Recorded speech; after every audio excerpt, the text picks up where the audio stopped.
7 de la mañana nosotros continuamos con más de Primera Página, en esta oportunidad conversando con Alfonso Marquina, quien es diputado a la Asamblea Nacional. ¿Cuáles son las próximas acciones que realizará el Parlamento? Y también quisiera saber cómo van los adelantos de la investigación de los casos de corrupción, específicamente en Cúcuta, a propósito de la ayuda humanitaria. Estas dos personas que estaban involucradas y que eran miembros de Voluntad Popular. Bueno, mira, esas investigaciones, como tú sabes, el propio presidente Juan Guaidó fue el que las ordenó y además se la ordenó o la solicitó en todo caso a una institución autónoma e independiente que no responde a ningún tipo ni de directriz ni de línea en lo interno. Estamos hablando de la Fiscalía Colombiana.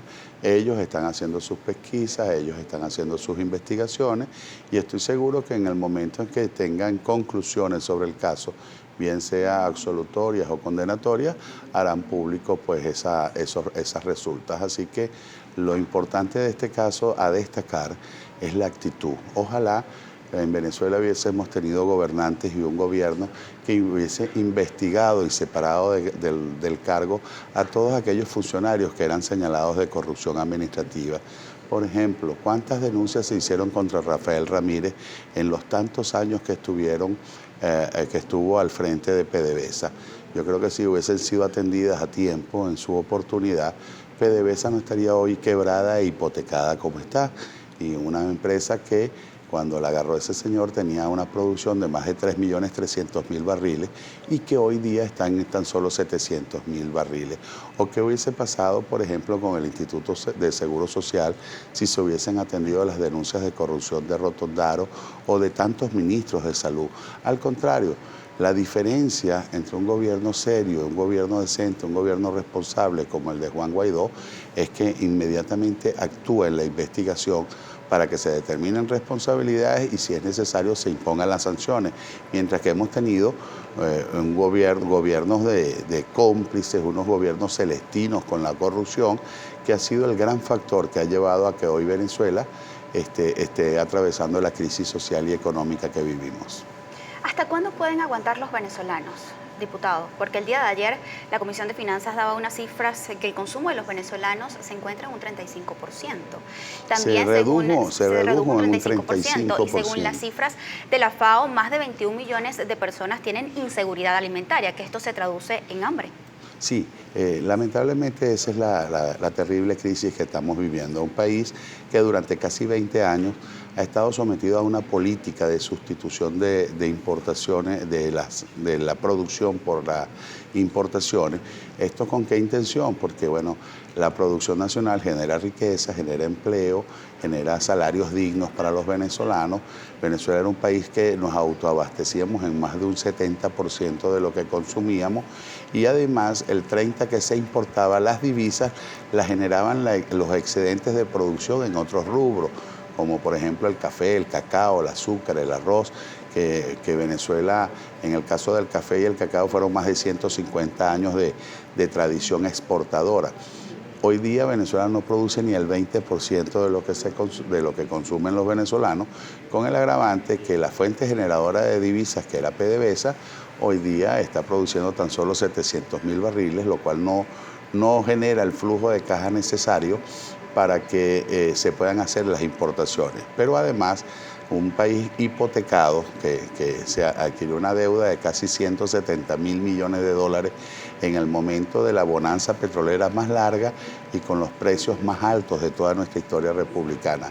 Y esto nos ha llevado a que esa deuda, desde octubre del año 2017, y Maduro tiene que decirle la verdad, si no hay financiamiento no son por sanciones. Si no hay financiamiento a Venezuela es porque es un gobierno maula, moroso, que no paga, y si tú no pagas desde octubre, ¿quién te vuelve a prestar? Entonces ahí está la verdad. La verdad es que tenemos un país hipotecado, un país quebrado por un gobierno corrupto, incapaz e ineficiente. Ahora bien, las cifras que presentamos el día de ayer, la inflación ya para el mes de julio volvió a subir, se ubica en 33.8%, eso es casi 10 puntos porcentuales a la inflación del mes de junio.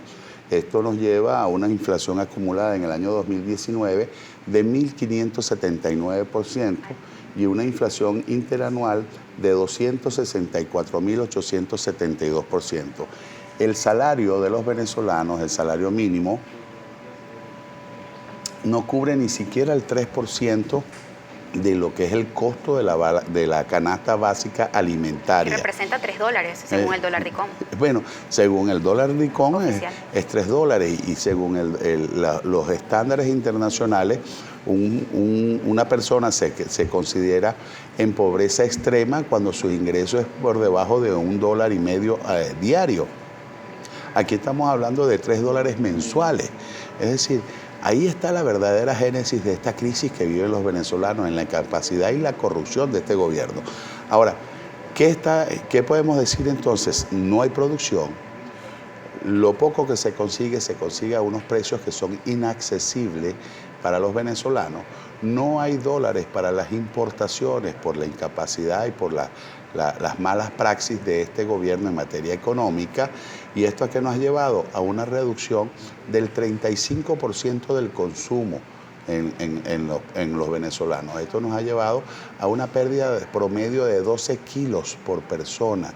Es decir, hoy el venezolano está más flaco porque está pasando hambre. Y lo que es peor, los pocos que comen no están comiendo adecuadamente. Fíjate qué pasa, que se ha cambiado el hábito alimentario, ese equilibrio que se necesita para que los venezolanos podamos, o el ser humano en términos generales, pueda cubrir todos los requerimientos calóricos, se perdió. Te pongo algunos ejemplos. En el caso de la leche, que es un producto tan necesario, sobre todo para los niños. Un niño que no consuma leche entre los 0 y 3 años de edad va a tener problemas de pérdidas de peso, de talla, de capacidad de aprendizaje. Bueno, la reducción en el consumo de leche desde el año 2012 al año 2019, estamos hablando cuando ni siquiera se hablaba de sanciones económicas ni de este conflicto. Así que no me vengan con el cuento de sanciones, es la responsable de la crisis. Bueno, la reducción ha sido del 83%, es decir, pasamos de un consumo per cápita de 17 litros a menos de 3 litros por persona. Diputado, en el caso de la carne de res, interrumpa. rápidamente, la reducción es del 80%, es decir, pasamos de 23 kilos a 4 kilos. En el caso de la carne de pollo y huevos, la reducción es del 70%. Y te pregunto ahorita, con un salario mínimo, ¿a cuántos kilos de pollo puede acceder el venezolano en un mes?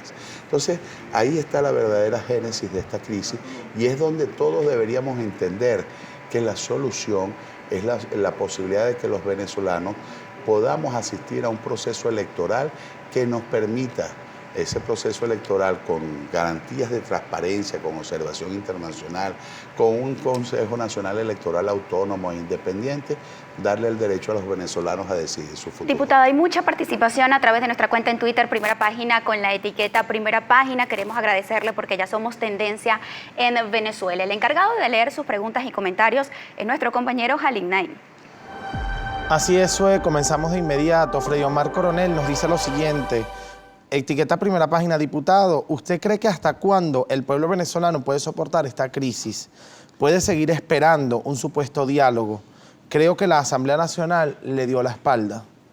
No, al contrario, mira, yo soy un convencido que incluso esta espera ya no se mide en tiempo, es decir, en horas, en días, en meses, sino que los venezolanos tenemos que medir esta espera en cuántos niños pierden la vida por falta de una ingesta de las proteínas necesarias, de las calorías necesarias, cuántos venezolanos pierden la vida por la falta de medicamentos o porque sencillamente los equipos no funcionan en nuestros hospitales. Es decir, para nosotros no hay tiempo que esperar. Ahora bien, solo una negociación evitaría que haya en Venezuela una pérdida de vidas adicionales. Nuestra responsabilidad es seguir resistiendo, seguir presionando para que en Venezuela se dé esa salida que nos permita ponerle fin a la usurpación y al mismo tiempo permitirle a los venezolanos asistir a un proceso electoral para que decidan el futuro de Venezuela. Bien, otro comentario lo hace María Chopite, nos dice lo siguiente. Buenos días, quisiera saber si la familia del invitado está en Venezuela. Que por favor dé respuesta a lo que se le está preguntando, va de las respuestas, se va por las ramas. No pueden ocultar que las sanciones que pidió la oposición han surtido efecto.